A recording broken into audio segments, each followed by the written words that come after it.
Saya mau maju diri saya sendiri kalau bisa 4 tahun ini bikin apa ya supaya CV-nya penuh gitu Mas.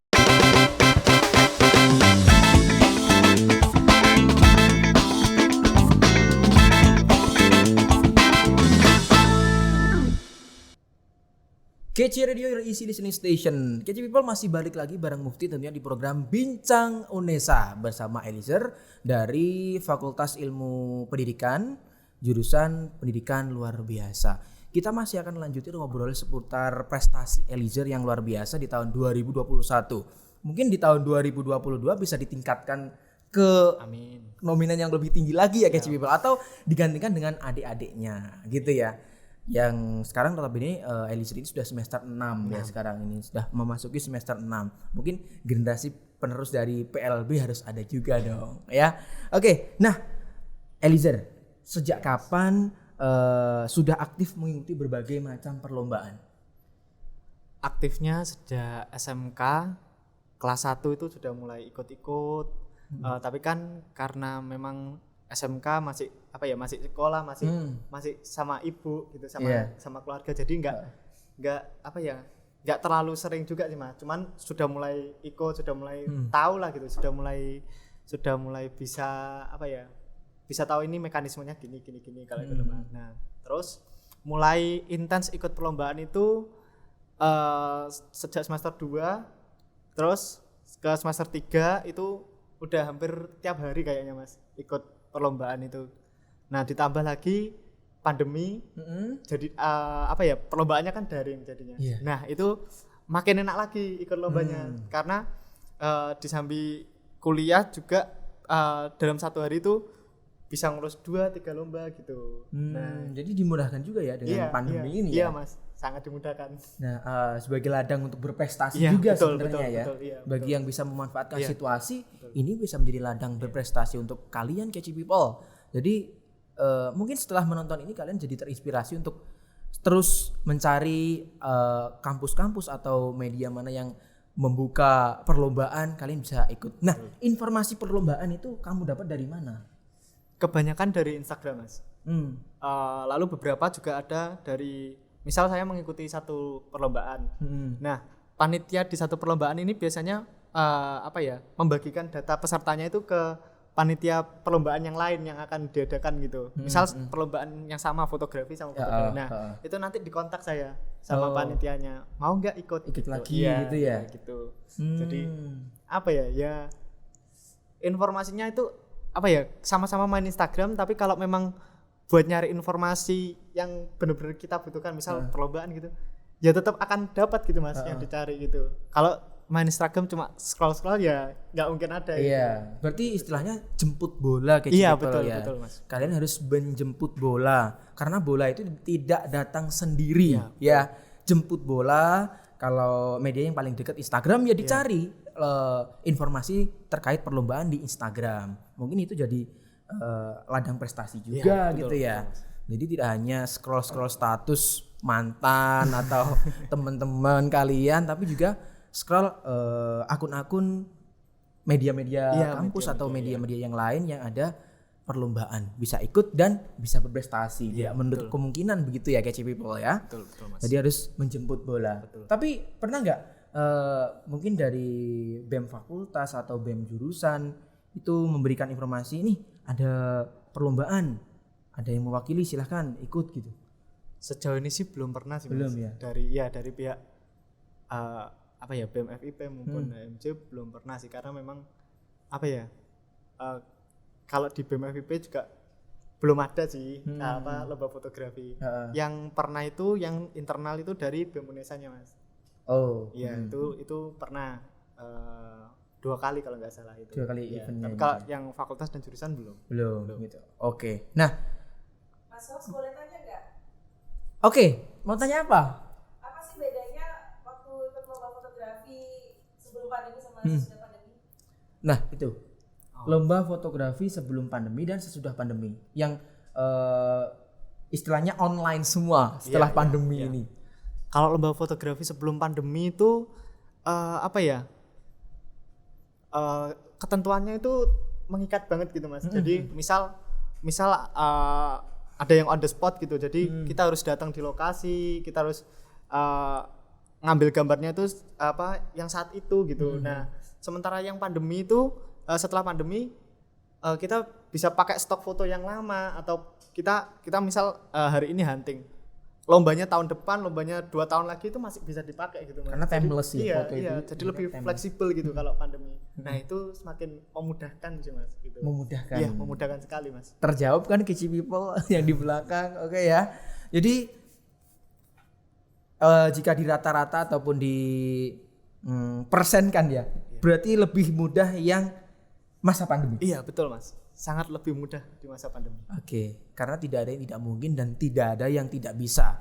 Selagi kalian mau mencoba dan berusaha, Keci People ya, percaya itu. Nah, yang paling memotivasi seorang Eli untuk mengikuti berbagai perlombaan siapa? Pertama ya orang tua yang pasti ya, karena udah dikuliahin 4 tahun itu bukan waktu yang pendek. Kalau cuma dihabiskan buat kuliah kok rasanya ada yang kurang, makanya saya memacu diri saya sendiri kalau bisa 4 tahun ini bikin apa ya, supaya CV-nya penuh gitu Mas. Ya sama prestasi gitu Mas. Nah itu akhirnya yang memacu saya untuk apa ya, terus nyoba terus ya itu sih Mas. Terus selain itu juga saya kan berangkatnya dari penolakan ya Mas. Nah ya perlombaan itu kesenangan bagi saya Mas. Jadi saya mengikuti lomba itu bikin saya enjoy, bikin seenggaknya di perkuliahan itu ada yang bisa saya nikmati gitu Mas. Nah, jadi akhirnya lama-kelamaan dengan adanya perlombaan itu saya bisa menerima apa ya, jurusan yang sebelumnya memang berat ya saya. Berat gitu. selama 2 semester, 1 tahun ya. 1 tahun. Biasanya kalau nggak kuat setelah 1 tahun terus pindah jurusan. Tapi Eli ini kuat dan bisa menjalani sampai sekarang memasuki semester 6 ya. Kalau sudah semester 6 kan enggak mungkin kita mau kembali lagi ke semester 1 kan ya. Pikir 2 kali Keci People ya. Untuk kalian yang masih mungkin seperti Eliezer dulu yang masih punya pergolakan tentang jurusan yang kalian ambil sekarang, jangan khawatir. Masih banyak kegiatan yang bisa dilakukan selain berkuliah kok ya. Jadi kalian bisa menikmati, bisa yang pasti mensyukuri. Betul Mas. Hasilnya pasti baik. Percaya deh ya. Oke. Eli. Iya Mas. Seorang mahasiswa itu pastinya kegiatan yang utama adalah berkuliah. Lomba, kegiatan di Ormawa itu merupakan kegiatan sampingan. Maksudnya yang menjadi senternya adalah akademiknya. Itu hanya non akademik. Nah, cara kamu membagi waktu antara kegiatanmu di perlombaan dan juga kegiatan utama di perkuliahan seperti apa? Kalau saya dalam 1 minggu biasanya ya Mas, itu saya mengkhususkan misal 1-2 hari gitu ya Mas. Khusus saya nggak megang lomba, saya megang tugas-tugas kuliah aja semuanya saya kerjakan. 2 minggu itu tugas-tugas selama 2 minggu misalnya itu saya kerjakan di hari itu gitu. Nah di hari lainnya saya baru fokus lomba gitu Mas. Nah selama fokus lomba ini saya nggak megang tugas kuliah. Jadi karena tugasnya sudah dikerjakan. Iya, gitu. Ya. Terus kalau waktu jam-jam kuliah ya saya masuk seperti biasa sih Mas. Nah, terus perlombaannya itu biasanya saya malam hari gitu. Gitu. Tapi selama ini antara perlombaan dan berkuliah tidak ada yang saling terganggu gitu enggak ada ya? Mas, karena sudah di manajemen sedemikian rupa jadi tugas kuliah dikerjakan dulu baru mungkin minggu depannya fokus lomba. Tapi enggak ada beban saat lomba. Soalnya tugas-tugasnya sudah dikerjain semua gitu ya. Iya betul Mas. Nah, menang mungkin sudah biasa, sering dialami Eli. Tapi kalau kalah, nah gimana cara mengatasi ketika kalah? Pasti kan ada rasa, waduh kok bisa kalah ya? Ada rasa kecewa atau rasa kok bisa kalah sih sama yang itu. Nah gimana mengatasi rasa down atau seperti semacamnya? Menang udah biasa ya Mas, tapi kalah itu lebih biasa. Lebih biasa lagi. Karena misal yang semester yang tahun 2021 itu kan saya dapatnya 60 kemenangan. Kalahnya bisa 3-4 kali lipatnya Mas. Gitu. Jadi bagi saya itu santai aja kalau kalah ya udah namanya perlombaan, menang kalah itu dipikir belakangan aja Mas. Yang penting kan udah nyoba gitu.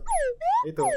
lebih berdosa lagi kalau nggak nyoba gitu. Nah. Kalau menurut saya itu kalah nggak berdosa. Mas. Karena kalau nggak nyoba, kita pasti kalah.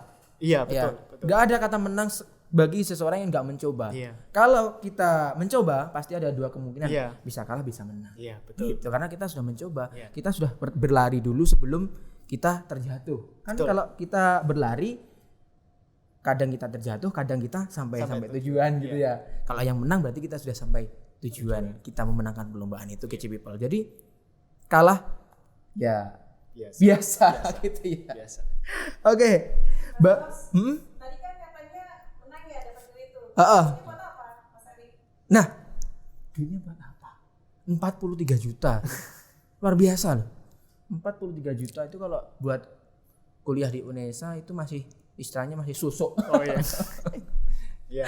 buat apa itu? Duitnya sebagian buat upgrade ini ya Mas, apa? Peralatan. Peralatan. Oke. pastinya.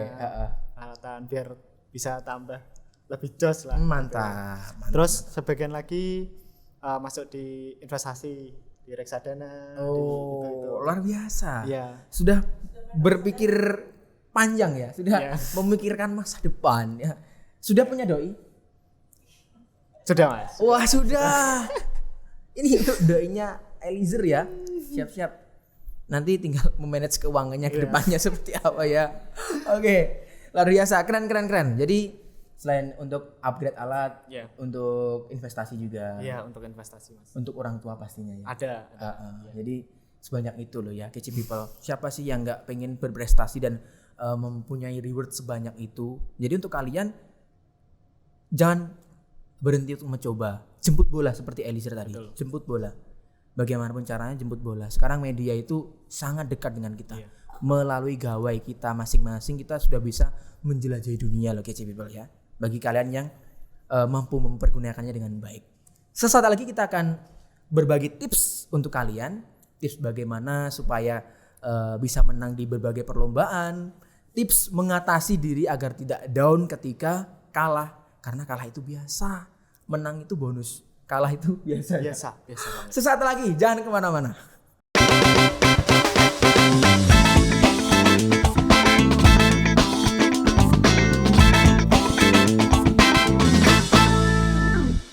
Nggak bisa menerima kenyataan gitu. Kecewa itu karena nggak bisa menerima kenyataan kok kita kalah gitu. Kece Radio.